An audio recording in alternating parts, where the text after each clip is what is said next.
तो सर इन शक्तियों की क्या क्या बेनिफिट्स हो सकते हैं? बेनिफिट में ये तीनों शक्तियाँ, चाहे वो मुंजा हो, कलवा हो, खबीस हो, पैसा कूद दे देती हैं, धनवान बना देती हैं। 5 साल तक के बच्चे की मृत्यु होती है, उसके बाद उसे दफनाया जाता है, उसके शव को निकाल के हम लोग क्रिया करते हैं, तो उसका जो प्रेत होता है, जो आत्मा होती है, वो सिद्ध होती है, वो होता है कच्चा कलवा। लेकिन 5 से 12 साल तक के बच्चे की जो आत्मा होती है, उसे पक्के कलुए में गिना जाता है। अब जैसे हम मुंजा साधना कराते हैं, तो मुंजा साधना के लिए एक 5x5 का सिंदूर से ट्रायंगल बनता है, त्रिकोण बनाया जाता है, उसके अंदर ये साधना बैठ के करनी होती है। खबीस आप एक बार को घर के बंद कमरे में कर सकते हैं, लेकिन मुंजा और कलवा जितना हो। नमस्कार सभी को। स्वागत है आपका हमारे इस नए एपिसोड में, जहां हम बात करते हैं बहुत सारी शक्तियों की। तो आज हम बात करने वाले हैं बहुत ही प्राचीन व बहुत ही शक्तिशाली साधनाओं के बारे में, जो हैं मुंजिया साधना, कलवा साधना और खबीस साधना। एक साधक के जीवन में एक ऐसा टाइम आता है जब इन साधनाओं के टाइम पे बहुत सारे चैलेंजेस आते हैं, बहुत मिस्टेक्स कर देते हैं। तो आज हम इसी बारे में चर्चा करेंगे और जानेंगे हमारे बहुत स्पेशल गेस्ट भैरव वीरेंद्र रुद्रनाथ अघोरी जी से, क्या होता है इन साधनाओं का मूल तत्व और क्या लोग ऐसी गलतियां कर देते हैं जो उन्हें अवॉइड करनी चाहिए, और इन साधनाओं से क्या क्या बेनिफिट्स उनकी लाइफ में आ सकते हैं। तो चलिए सर से ही बात करते हैं बिना टाइम गवाए। वेलकम सर, कैसे हैं आप? बढ़िया। तो सर हमने बहुत सारी बातें करी हैं, बहुत सारी चीज़ों के बारे में जाना है। अब आज हम बात करने वाले हैं मुंजिया की, कलवा की और खबीस की साधना की, कि ये क्या होता है, क्या है उसका मूल तत्व। देखिए, तीनों शक्तियाँ अलग अलग हैं तंत्र में, अच्छा। और बहुत ही उग्र और एक उच्च कोटि की साधनाओं में इनकी साधना आती है। अच्छा। खासकर बात करें तो जैसे मुंजा है, हमारे यहाँ मुंजा एक योनि है पर्टिकुलर। वरना अगर आप महाराष्ट्र या छत्तीसगढ़ साइड जाओ, तो वहाँ पर छोटे बच्चे के प्रेत को ही मुंजा बोलते हैं। जी। गुजरात में भी छोटे बच्चे के प्रेत को मुंजा बोल देते हैं, लेकिन हम जो बात कर रहे हैं, मैं जो बात कर रहा हूँ, वो है एक प्रॉपर योनि। अच्छा। ये बहुत ही उग्र और तामसिक होता है, और इसका रूप बिल्कुल एक तरह से कहें डरावना होता है। ये हर समय शरीर से खून, या हम कहें कटा पिटा इसका शरीर होता है, और लगभग 7-8 फीट की हाइट का ये आता है जब भी आता है। अच्छा। हाँ, आंखों में भी कीड़े होते हैं इसके, बदबू मारता है पूरा। जब ये प्रत्यक्ष रूप से आता है, बहुत विकराल और डरावना होता है। ओके। मैं बता नहीं सकता कि इसके शरीर में से जगह जगह जख्म हो रहे होते हैं, उसमें से पस बह रहा होता है, खून निकल रहा होता है, कीड़े पड़े होते हैं, और ये तामसिक भोग लेता है। ये होता है प्रॉपर मुंजा। ओके। अब कलुआ होता है छोटे बच्चे का प्रेत। अच्छा। हमारे यहाँ जैसे जो 5 साल तक के बच्चे की मृत्यु होती है, उसके बाद उसे दफनाया जाता है, उसके शव को निकाल के हम लोग क्रिया करते हैं, तो उसका जो प्रेत होता है, जो आत्मा होती है, वो सिद्ध होती है, वो होता है कच्चा कलुआ। लेकिन 5 से 12 साल तक के बच्चे की जो आत्मा होती है, उसे पक्के कलुए में गिना जाता है। और सबसे खतरनाक होता है कच्चा कलुआ, क्योंकि ये बाल रूप होता है, बच्चे का प्रेत होता है, तो कोई भी शक्ति इसे कंट्रोल नहीं कर पाती है। ये जिसको भी लग जाए या किसी को परेशान करे, तो उसका जीना दुश्वार कर देता है। घर में चीज़ें फेंकना, घर की चीज़ें गिरना, किचन में बर्तनों का गिरना, या आप कहें लाइटें बार बार ब्लिंक करना, स्विच ऑन ऑफ करना, ये सारी इसकी हरकतें हैं। और अगर ये किसी को प्रताड़ित करने के लिए छोड़ा जाए किसी तांत्रिक के जरिए, तो ये खासकर स्त्री वर्ग को चुनता है। उनके पेट में दर्द करना, या गर्भ में ही उनके बच्चों को खंडित कर देना, अच्छा। ये सबसे ज़्यादा वो करता है। या हम कहें तो अंदर ही अंदर स्त्री को बिल्कुल सुखाता जाता है, उसको ब्लड को ख़त्म करता जाएगा, जलाता जाएगा। तो ये होता है कलुआ, ये भी प्रॉपर एक योनि होती है। अब आते हैं हम खबीस पर। खबीस सबसे गंदी योनि बताई गई है। ये हिंदू मुस्लिम दोनों धर्मों में पाया जाता है। ये गंदा इसलिए है क्योंकि इसका कोई रंग रूप नहीं होता। आज तक जितने मैंने इसके प्रैक्टिकली अनुभव किए हैं, या मैंने शिष्यों को कराया है, ये हमेशा एक छाया के रूप में आता है, शैडो के रूप में। अच्छा। पूरी आकृति इंसानी होगी, लेकिन शरीर नहीं होता इसका, बस एक धुएं का अक्ष दिखता है, उसे ही हम खबीस बोलते हैं। अच्छा।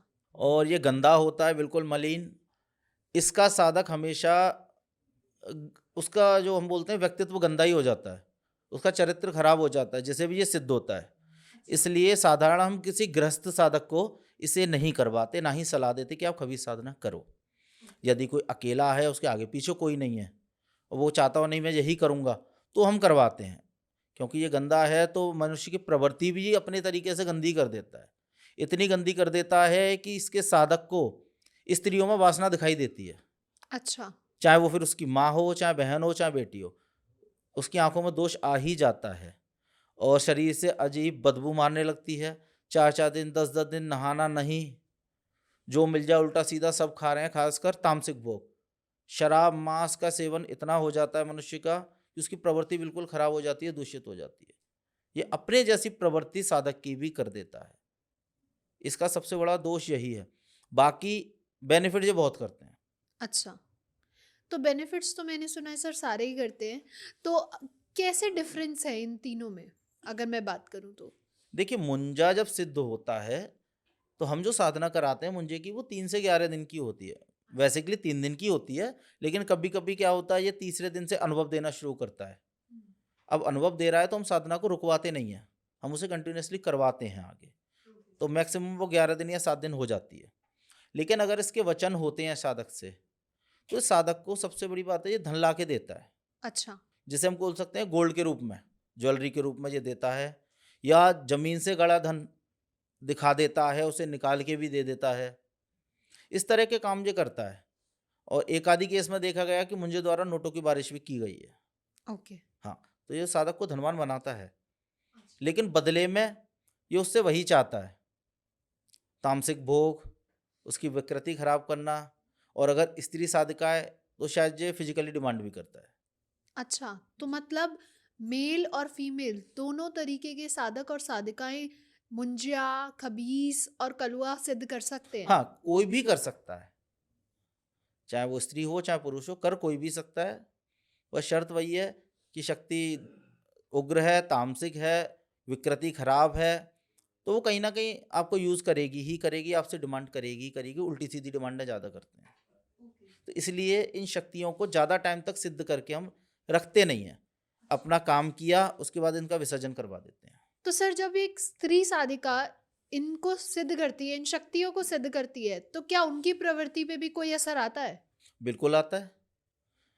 खबीस हम स्त्री साधिका को नहीं करवाते हैं। अच्छा। मुंजा या कलवा हम करवा देते हैं। जैसे कि हमारे एक महाराष्ट्र का केस था, उन्होंने दीक्षा ली थी, उन्होंने मुंजा साधना की, बस अंतर ये हुआ उनके मुंजा से मानसिक वचन हुए, प्रत्यक्ष ना होके। अच्छा। वो साय के रूप में आया, उनके वचन हो गए, उन्होंने हमें खबर नहीं की कि गुरुदेव मेरे वचन हो चुके हैं शक्ति से। अब उस शक्ति ने जो अपना भोग बताया, ये टाइम से टाइम उन्हें भोग देने लगी। इनके अलावा इनके हस्बैंड को भी पता था कि इन्होंने अमुक शक्ति सिद्ध की है।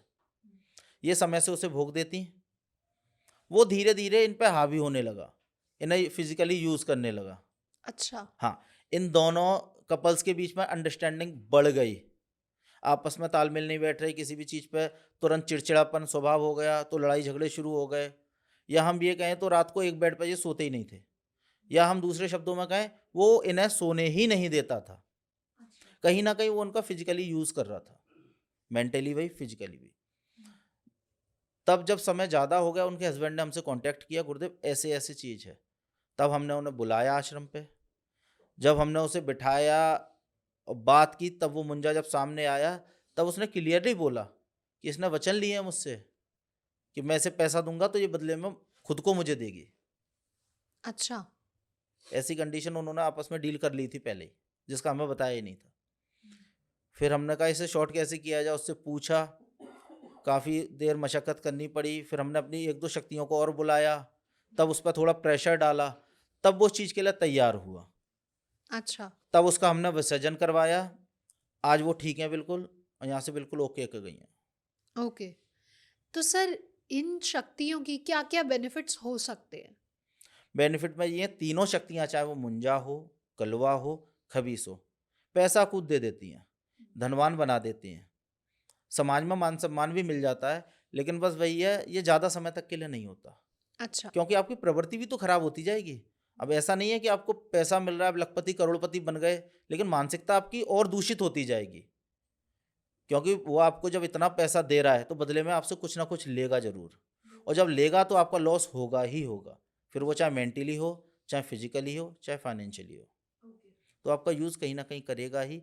समाज से आपको धीरे धीरे वो काटने का काम करेगा, क्योंकि जब आप 4-4 दिन नहाओगे नहीं, आपके शरीर में से बदबू आना शुरू हो जाएगी, आपकी बातें बोलने का तरीका बदल जाएगा, एक तरह से कहीं गंदे शब्द आपकी वाणी में आने लग जाएंगे ऑटोमेटिक, तो आपसे लोग कटना शुरू कर देंगे। तो आप कहीं न कहीं वो आपको समाज से दूर भी करेगा, तो इसके नुकसान भी हैं। बिल्कुल। तो सर जब एक साधक कोई नया साधक इनको सिद्ध करने का प्रयास करता है, तो उसे क्या-क्या चैलेंजेस फेस करने को मिलते हैं और क्या-क्या उसे प्रायरली अगर उसको प्रिपरेशन करनी है तो वो क्या-क्या होनी चाहिए? देखो, तैयारी में तो ये होता है कि सबसे पहले साधक को ज़रूरी है किसी योग्य गुरु का संरक्षण। वो किसी योग्य गुरु से दीक्षा ले, उसके मार्गदर्शन में पहले वो अपने गुरु मंत्र को जागृत करे, अपने इष्ट को पहचाने, बाकी चीज़ों की तैयारी करे।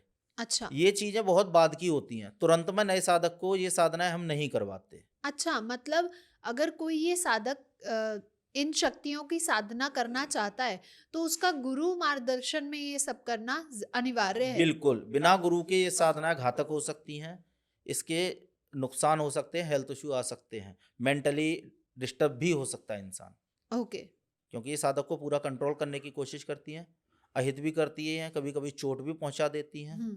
और कभी-कभी मेंटली दिक्कतें तो देती ही देती हैं। इसलिए गुरु मार्गदर्शन में ही उनसे आज्ञा लेके ही सारी चीज़ों को आप खासकर ऐसी उग्र साधनाएँ करो तो ज़्यादा अच्छा है। और एक और बात, इसमें खबीस आप एक बार को घर के बंद कमरे में कर सकते हैं, लेकिन मुंजा और कलवा जितना हो आप शमशान में ही करोगे। अच्छा, ये खुले में ही होंगी, बंद कमरे में मुश्किल होती हैं जी। ये शमशान साधना है। शमशान साधनाएँ शमशान में एकांत में ही होती हैं। ओके। तो इन तीनों साधनाओं में क्या सिमिलैरिटीज़ हैं? सिमिलैरिटी यही है, तीनों उग्र साधनाएँ हैं, तामसिक हैं, इसमें शराब मांस का भोग चलता ही चलता है। हुँ। ये इसकी कॉमन एक सिमिलरिटी है इसकी। बाकी धन बराबर देती हैं, ये तीनों एक ही काम करती हैं और तीनों के लगभग-लगभग सिम्पटम सेम ही होते हैं। तो जब ये शक्तियाँ सब कुछ एक जैसा देती हैं, तो इनकी साधनाओं की जो प्रक्रिया है, वो भी सिमिलर रहती है? नहीं, वो बदल जाती है, क्योंकि योनियाँ अलग-अलग हैं, तो योनियों के हिसाब से उनके प्रकार, विधि-विधान सब बदल जाते हैं। तो क्या विधि बदल जाती है? क्या प्रोसेस रहता है? अब जैसे हम मुंजा साधना कराते हैं, तो मुंजा साधना के लिए एक 5x5 का सिंदूर से ट्रायंगल बनता है, त्रिकोण बनाया जाता है, उसके अंदर ये साधना बैठ के करनी होती है। अच्छा। हाँ, जैसे कभी आप तो नहीं गए होंगे, लेकिन शमशान में हम कभी जाते हैं तो कभी कहीं न कहीं मिल जाता है हमें कि शमशान में ये कोने में कहीं त्रिकोण बना होता है। वो कहीं न कहीं किसी ने कोई साधना की होती है। अच्छा। उसकी निशानी है कि किसी ने कोई उग्र साधना की है, इसलिए उसका घेरा लगा है। इसमें जो हम त्रिभुज बनाते हैं 5x5 फीट का, वो एक तरह से सुरक्षा घेरे का कार्य करता है। अब ऐसे ही कलुआ साधना है। कलुआ साधना जहाँ बच्चे दफनाए जाते हैं, वहीं की जाती है, तो ही सफल होगी वो। वरना आप बंद कमरे में कर सकते हो, लेकिन बंद कमरे में फिर चांस 50-50 के होते हैं। लेकिन यदि आप जहाँ बच्चे दफनाए जाते हैं, हम कहें बच्चों का कब्रिस्तान या शमशान, वहाँ इस साधना को करना होता है, तो सफल होती ही होती है। तो उनके प्रकार, दिन, दिशा, काल सब बदल जाते हैं। ओके। और अगर हम बात करें खबीस की तो? खबीस साधना हिंदू मुस्लिम दोनों धर्मों में आती है। तो अगर आप मुस्लिम पद्धति से कर रहे हो तो वहाँ मुस्लिम नियम फॉलो करने होंगे आपको। हिंदू पद्धति से कर रहे हो तो आपको हिंदू नियम फॉलो करने होंगे, उसके लिए आप बंद कमरे में कर सकते हो उसे। और अर्धरात्रि की साधना होती है और 90% पूर्ण नग्न रूप से की जाती है। ओके। तो अगर कोई एडवांस लेवल का साधक इन साधनाओं को सिद्ध करना चाहे, तो उसकी क्या कोई प्रक्रिया अलग से होती है? कोई स्पेसिफिक उसके अंदर कोई और रिचुअल आ जाता है? देखिए, अगर कोई अभ्यासी साधक इस साधना को कर रहा है तो उसे बेनिफिट ये मिलता है कि जो साधना उसने पहले से सिद्ध कर रखी हैं, वो कहीं ना कहीं इन साधनाओं में हेल्प करती हैं, उसे गाइडेंस देती ही देती हैं। इसलिए उससे चांस सफलता के उसके चांस बहुत बढ़ जाते हैं। या हम यूं कहें, जो शक्ति उसने पहले से सिद्ध की है, यदि वो उससे पूछ के मुंजा कलवा या खबीस साधना कर रहा है और उस शक्ति ने उसकी जिम्मेदारी ली है, तो वो सफल होके ही रहेगी। तो हम इसमें ये कह सकते हैं सरल भाषा में कि एक अभ्यासी साधक को, जो पुराना साधक है जिसने पहले बहुत साधना कर रखी हैं, उसके लिए आसान हो जाता है इन साधनाओं को सिद्ध करना। तो सर ऐसी काफ़ी ऐसी साधनाएँ हैं, जैसे आपने काफ़ी बार बताया भी है, जिसमें पर्टिकुलरली दिन, टाइम, मुहूर्त इन सबको देखा जाता है और इनकी बहुत मान्यता होती है उसमें। लेकिन क्या इन साधनाओं में भी ऐसी कोई टाइम, डेट, प्लेस और मुहूर्त कोई देखा जाता है?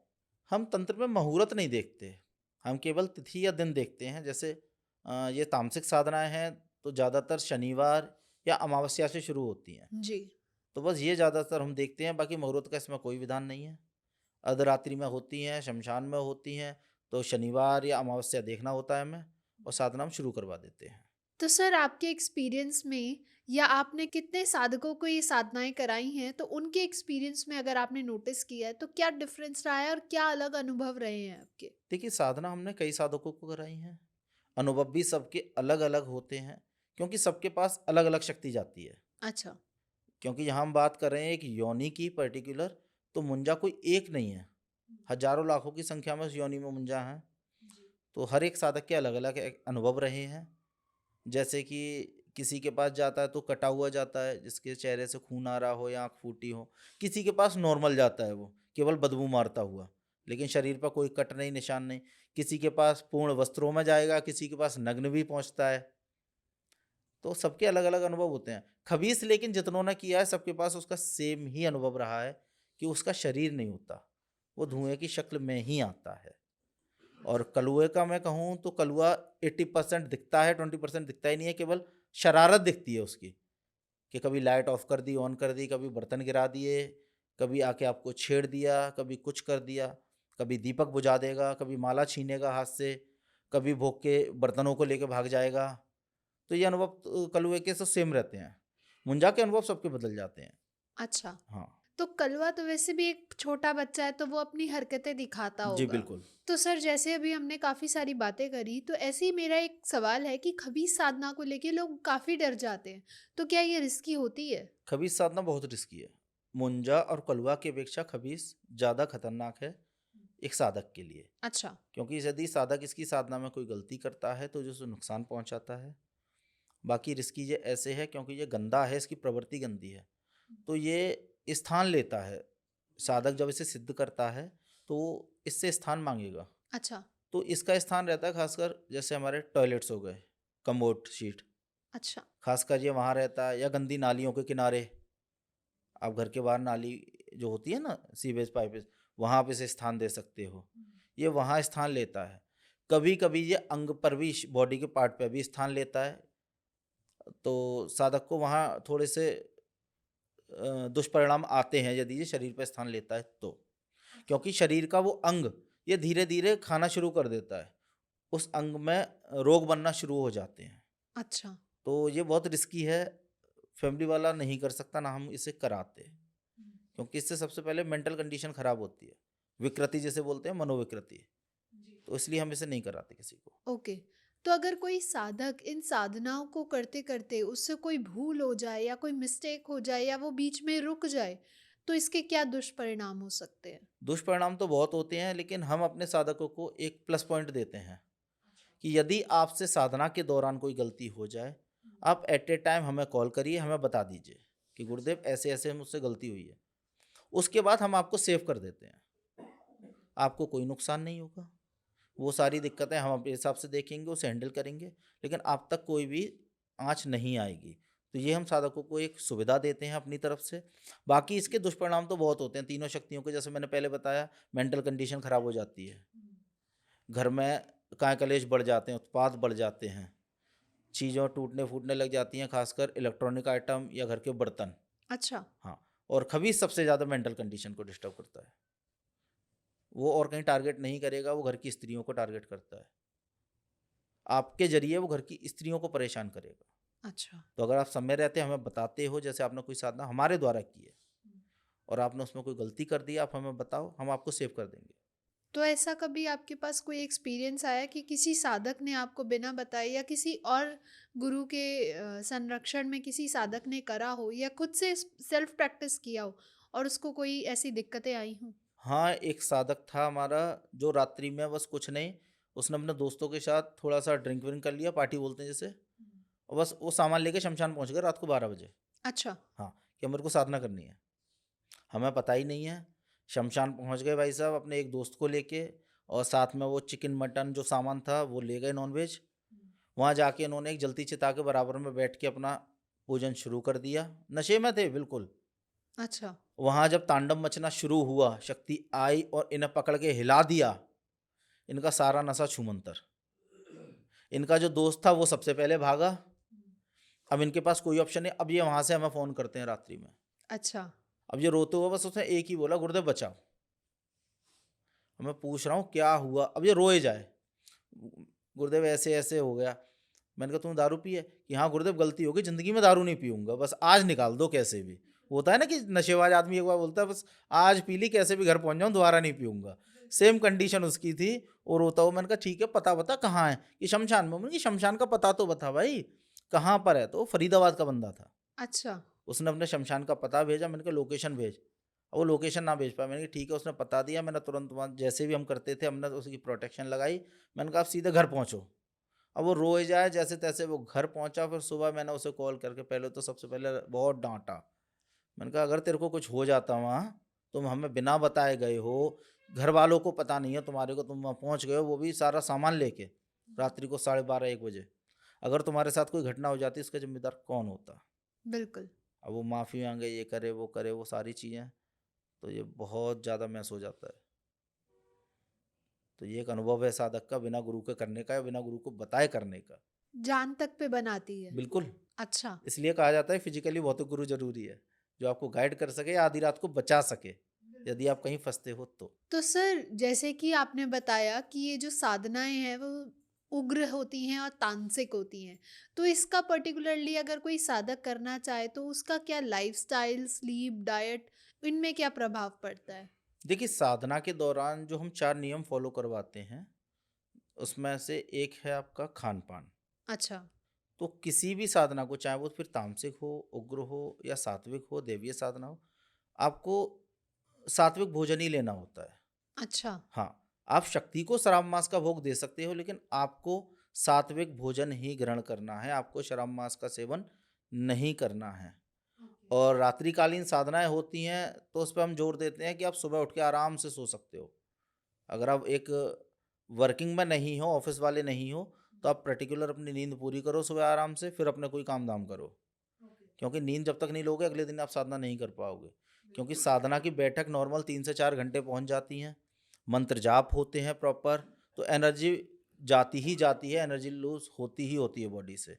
तो उसकी रिकवरी के लिए आपको प्रॉपर अपना खान पान पे ध्यान देना है और प्रॉपर नींद लेनी है। ओके। तो मतलब इन साधनाओं के दौरान हमारी जो अंदर की एनर्जी है वो ओवर एग्जॉस्ट हो जाती है। जी। ओके, तो इससे लोग कैसे पार कर सकते हैं? कुछ नहीं है, बस अपने डाइट को अच्छे से रखो। हो सके तो प्राणायाम या योग का आप थोड़ा सा उसमें पार्ट बढ़ाओ दिनचर्या में, जिससे बॉडी की जो एनर्जी लेवल है वो हाई रहेगा आपका। तो जो भी रात को आप एनर्जी लूज कर रहे हो जाप के दौरान, क्योंकि जाप में दोनों तरीके का काम होते हैं, एनर्जी जाती भी है और एनर्जी मंत्र की ऊर्जा जो है वो बनती भी है। जी। तो बैलेंस बना रहता है। लेकिन कहीं ना कहीं आजकल के जो साधक हैं वो थोड़ा सा खान पान पर ध्यान नहीं देते हैं, तो उनकी एनर्जी लूज ज़्यादा होती है, वो एनर्जी को प्रॉपर गेन एक नहीं कर हाँ पाते। संचित नहीं कर पाते हैं बॉडी के अंदर, तो वो लूज ही होती है। तो इसलिए उन्हें खान पान पर ध्यान देना होगा। आप योग प्राणायाम का रास्ता अपना सकते हैं थोड़ा बहुत, बस यही सबसे बड़ा बेनिफिट है। तो जैसे कि अभी आपने बताया भी कि 3 से 4 घंटे की बैठक होती है जिसमें ये सारी प्रक्रिया डेली बेसिस पे की जा सकती जी। है। ओके। तो ऐसा कभी देखा गया है कि 11 दिन की प्रक्रिया है और किसी साधक ने बीच में ही रोक के फिर कुछ दिनों का गैप लेके वो साधना करी हो? नहीं ऐसा नहीं होता है। अगर 11 दिन की साधना है तो आपको बराबर 11 दिन ही करनी है। दिन बढ़ सकते हैं, कम नहीं हो सकते हैं। यदि आपने बीच में साधना छोड़ दिया, खंडित कर दी, तो फिर बेकार है। फिर वो आपको पुनः दोबारा रीस्टार्ट करनी पड़ेगी। अच्छा। अगर आपने बीच में गैप कर दिया या छोड़ दी, तो ऐसा नहीं है आप एक दिन बाद दोबारा वहीं से कंटिन्यू कर लो, नहीं। आपको अगली तिथि पर वापस उसे शुरू से दोबारा रीस्टार्ट करना पड़ेगा। तो सर इन तीनों साधनाओं का अलग-अलग विधान क्या होता है और कैसे आप करवाते हैं? देखिए मुंजा साधना का 3 दिन का विधान हम करवाते हैं, और ये सात्विक तौर पर भी हम करवा देते हैं। वैसे जो होता तो तामसिक ही है प्रॉपर मुंजा, लेकिन कुछ लोग बोलते हैं गुरुदेव हम तामसिक भोग नहीं दे पाएंगे, तो हम इसे सात्विक ही कराते हैं। अब जो सात्विक साधना है वो घर के एकांत रूम में भी हो जाती है फिर। ओके। हाँ, उसमें हवन होता है, लेकिन उसमें जाप के बाद हवन करना अनिवार्य ओके। है ना। और 3 दिन की साधना होती है। कोई भी साधक इसे आसानी से कर लेता है सात्विक पद्धति वाली को। लेकिन इसके विपरीत तामसिक पद्धति वाली साधना थोड़ी सी कठोर है और एकांत में, बीहड़ में, शमशान में करनी होती है वो। उसमें शराब मांस का भोग चाहिए होता है, उग्रता उसमें पूरी चाहिए होती है, उसमें हवन की अनिवार्यता नहीं होती है। खासकर आप शमशान में करो तो अगर चिता जलती हुई मिल जाए उसके समक्ष करोगे तो ज़्यादा अच्छा रिजल्ट उसका आता है। अब ऐसे ही कलवा साधना है। हम्म, कलवा साधना को अब शहरों में शमशान इजीली अवेलेबल नहीं होते हैं क्योंकि सब जगह कैमराज लग गए हैं तो लोग नहीं जा पाते, या और भी चीज़ें हैं, तो लोग घर के एकांत कमरे में करते हैं। जी। अब उसमें बस यही थोड़ा सा साइड इफेक्ट होते हैं कि घर के बर्तन गिरना शुरू हो जाते हैं। अच्छा। बर्तन गिरना शुरू हो जाएंगे, बच्चों के खेसने की, हंसने की आवाज़ें, ठिठोलियों की आवाज़ें आना शुरू हो जाती हैं। तो घर के बाकी सदस्यों को थोड़ा सा इससे फ़र्क पड़ता है क्योंकि आवाज़ें होंगी, बर्तन गिरेंगे, सबको सुनाई देंगे। हम्म। इसकी साधना 7 से 11 दिन की होती है। अच्छा। और सबसे बड़ी अच्छी बात है कि इस कलुए की साधना सिद्ध होने के बाद नॉर्मल कोई भी छोटी मोटी शक्ति इसका इलाज नहीं कर पाती है, इसे रोक नहीं पाती है। अच्छा। हाँ, केवल काली, भैरव या हनुमान के कोई साधक होगा वही इसे रोक सकता है, अन्यथा कोई साधक इसे रोक नहीं पाता है। इसलिए ये कहीं भी घुस के अपना कार्य कर देता है। इसे आप जो भी कार्य दोगे या साधक जो भी कार्य देता है ये आसानी से उसे कर देता है, फिर चाहे वो अच्छा हो चाहे बुरा हो। तो सर इसमें ही मेरा एक क्वेश्चन ये है कि जब कलुआ की साधना हम करते हैं तो बाकी जैसे तीनों के साथ आपने बताया कि पहले उनके वचन होते हैं, तो कलुए के साथ भी ऐसे कोई वचन होते हाँ हैं? बिल्कुल, वचन होते हैं। बिना वचनों के कलवा आपकी बात मानेगा ही नहीं, अच्छा। क्योंकि वचन होना मतलब एक डील होना। तो वचन दोनों तरफ से होते हैं। हम उसके भोग पानी का ध्यान रखते हैं, वो हमारे कार्य करेगा। ओके, और उनका भोग तामसिक होता है या सात्विक? वो दोनों, ज़्यादातर बच्चा होता है तो ये सात्विक भोग ले लेता है आसानी से। जब हम वचन करते हैं, जब डील होती है तो वहाँ से बोलते हैं फिर कि हम रोजाना शराब मांस नहीं देंगे, हम तुम्हें दूध देंगे या चॉकलेट देंगे। वो कुछ भी ले लेता है, वो अपनी डिमांड भी कर देता है कभी कभी कि मुझे ये खाना है। अच्छा। तो जब हम कार्य लेते हैं तब उसे भोग देते हैं और वो कार्य करता है। अच्छा, तो एक बच्चे की तरह उसको हाँ, वो बच्चे की हम तरह रखते ही हैं। रहता है साथ में। अच्छा। बस शरारती होता है तो थोड़ा बहुत उसका ध्यान रखना पड़ता है बस। ठीक है, और अगर हम बात करें अब खबीस की? तो खबीस की साधना देखिए एकांत में ही होती है। मैंने बताया बंद कमरे में होगी, पूर्ण नग्न होकर साधक इसे करता है। अच्छा। अब खबीस में भी 2-3 तरह के हो जाते हैं। जैसे एक होता है आपको केवल वो टॉयलेट सीट पर बैठ के ही सिद्ध करना होता है, उसका जाप ही टॉयलेट सीट पर होता है, उसका कमरे में भी नहीं होगा। आधी रात को टॉयलेट सीट पर कमोड पर बैठ के आपको उसकी साधना का जाप करना होता है नग्न रूप से, तभी वो सामने आता है। बस उसमें ये है जितने दिन की साधना है वो खासकर 7 से 11 दिन की चलती है, उतने दिन आपको बहुत गंदा रहना पड़ता है। ना नहाना, ना मंजन दातून करना, कुछ नहीं करना होता है। तो वो थोड़ा सा उसका गलत है क्योंकि उस दौरान फिर आप लोगों के बीच में खड़े नहीं हो सकते, बिल्कुल। क्योंकि एक तो शक्ति का जो आभास होता है, उसके आने की वो होती है ऊर्जा, उससे बॉडी में अलग ही दुर्गंध आना शुरू हो जाती है। फिर आप जब नहाओगे धोगे नहीं तो और प्लस दुर्गंध हो गई, बिल्कुल सही। आपकी खुद की इंद्रियां खराब होती जाती हैं। तो थोड़ा सा उसका साइड इफेक्ट है। ठीक है, तो ऐसी जैसे आपने बताया कि जब उसका आभास होता है, उसका आह्वान होता है खबीस का, तो इंसान को एक दुर्गंध आनी शुरू होती है। ऐसी जैसे एक कलुए जब आता है तो वो बच्चे के रूप में आता है, तो वो ठिठोली, हंसी, हाँ। बर्तन करना, खड़काना या गिराना, ये उनके सिम्टम्स होते हैं। ऐसी मुंजिया के क्या क्या हो सकते हैं? मुंजा जब आता है तो मुंजा जब आएगा तो बदबू तो आती है, अच्छा। बदबू आएगी, प्लस उसके साथ में वो शरीर आता है। तो धीरे धीरे उसका आकार पूरा दिखने लग जाता है, 6 से 7 फीट की हाइट होती है उसकी। अच्छा। तो वो प्रॉपर दिखता है। बस आपको वहाँ डरना नहीं है, आप बैठे रहो निश्चिंत होके, आप घेरे के अंदर हो, सुरक्षित हो। जैसी शक्ति आती है आपको बात करनी है, वचन लेने हैं। ओके, तो जैसे आपने स्टार्टिंग में भी बताया था कि महाराष्ट्र और गुजरात में एक बच्चे के जो मृत प्रेत को हम मुंजिया कहते हैं, जी। तो वो और इन मुंजिया में क्या डिफरेंस है? दोनों में बहुत अंतर है। हमारे यहाँ हम जैसे कलवा बोल रहे हैं, उनके यहाँ उसे मुंजा बोलते हैं। अच्छा। जो उसे मुंजा बोलते हैं, और उनके यहाँ जो बच्चे का प्रयोग होता है उसे चटिया मटिया बोल देते हैं। सिर्फ बोलने का हाँ, बस अलग है, वो एक फर्क तरह है। से प्रांतीय भाषा का थोड़ा सा अंतर होता है, बाकी शक्तियाँ सेम रहती हैं। ओके, लेकिन हमने काफ़ी जगह सुना है, इवन हमारी बॉलीवुड ने भी इस पे एक मूवी बनाई है मुंजिया पे, वो यही दिखाते हैं कि वो महाराष्ट्र में ये सबसे ज़्यादा पाया जाता है। महाराष्ट्र में और इधर झारखंड, छत्तीसगढ़ साइड सबसे ज़्यादा इसकी लोक मान्यता है कि ये सबसे ज़्यादा वहीं पाया जाता है। लेकिन होता ये हर एक योनि में है, हर एक धर्म में होता है, हर एक प्रांत में मिल जाएगा आपको।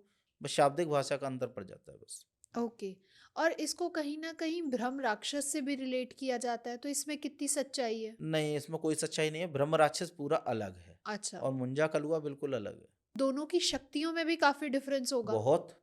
ब्रह्म राक्षस बहुत उच्च कोटि की साधनाओं में आ गई, ओके। जिसे हम ब्रह्म राक्षस कह दें या ब्रह्म पिशाच कह दें, ये बहुत ऊपर की लेवल के हो गए। तो ये इनके साथ नहीं है, ये दोनों अलग अलग हैं, एक दूसरे के बिल्कुल अलग अलग। तो इन्हें एक साथ मिलाना गलत है। अच्छा, तो सर बहुत मज़ा आया आज, बहुत सारी बातें करी, बहुत सारी भ्रांतियाँ थी जो हमारी, वो आपने काफ़ी दूर करी। और एक साधक के लिए आई गेस ये पॉडकास्ट बहुत ज़्यादा अनिवार्य होगा देखना, अगर वो इन साधनाओं को सिद्ध करने की प्रयास कर रहा है या सोच रहा है, तो ये पॉडकास्ट कहीं ना कहीं उनकी मदद ज़रूर करेगा। तो सर जाते जाते हमारी ऑडियंस में जो आपके शिष्य हैं या जो ऐसे साधक हैं जो इन साधनाओं को सिद्ध करना चाहते हैं, आप उनके लिए क्या 3 ऐसी एडवाइस देंगे जिनसे उनकी ये साधनाएँ, चाहे वो मुंजिया साधना हो, चाहे खबीस साधना हो और चाहे अ, कलवा साधना हो, ये इनका एक्सपीरियंस बहुत स्मूथ रहे, बिना किसी नुकसान के वो ये इन साधनाओं को कर पाएँ? देखिए, सबसे पहले तो मैं ये कहूँगा, जो भी साधक ये साधनाएँ करने के इच्छुक हों, वो किसी ऐसे योग्य गुरु के संरक्षण में जाएँ जिसने पहले ये साधनाएँ या तो अपने साधकों को कराई हों या स्वयं कर रखी हों। ओके। किसी नए अनाड़ी गुरु के पास ना जाएँ, क्योंकि ये उच्च कोटि की उग्र तामसिक साधनाएँ हैं, तो आपका नुकसान कर सकती हैं। तो आप किसी योग्य गुरु से के संरक्षण में ही ये साधनाएँ सिद्ध करें। ओके। दूसरा, आपको अपने मन को कठोर करना होगा। ऐसा नहीं आप सात्विक को आप बोलो नहीं मुझे अंडा मांस मछली से परहेज है। नहीं, आपको अगर शमशान में साधना करनी है तो वहाँ अंडे मांस मछली का शराब का भोग देना ही होगा। तो आपको अपने आत्मबल को मजबूत करना पड़ेगा, तो आप साधना क्षेत्र में आगे बढ़ सकते हो, अन्यथा नहीं। तीसरा, आपको खुद पे, अपने गुरु पर और अपने इष्ट पर विश्वास करना होगा, क्योंकि यदि आपको खुद पे ही विश्वास नहीं है या जिस गुरु से आप संरक्षण लेके साधना करने जा रहे हो उस पर विश्वास नहीं है, तो आपको कोई भी साधना सफल नहीं होगी। आप डर की वजह से ही मर जाओगे। शक्ति बाद में आपको दर्शन देगी, आप उस भय की वजह से ही मर जाओगे। ओके। तो thank you so much sir, और ऐसे ही हम मिलते रहेंगे नए नए टॉपिक्स के साथ, ताकि हम और भी नई साधनाओं के बारे में जान सकें। तो thank you so much. And अगर आप लोगों को भी पसंद आया तो do not forget to like, comment and subscribe the channel. And अगर आपके कोई प्रश्न है, कोई सुझाव है, प्लीज़ हमें कमेंट सेक्शन में भी बताइए, हम आगे आने वाले पॉडकास्ट में उन्हें ज़रूर कवर करने का प्रयास करेंगे। तब तक के लिए stay happy, stay safe. Thank you.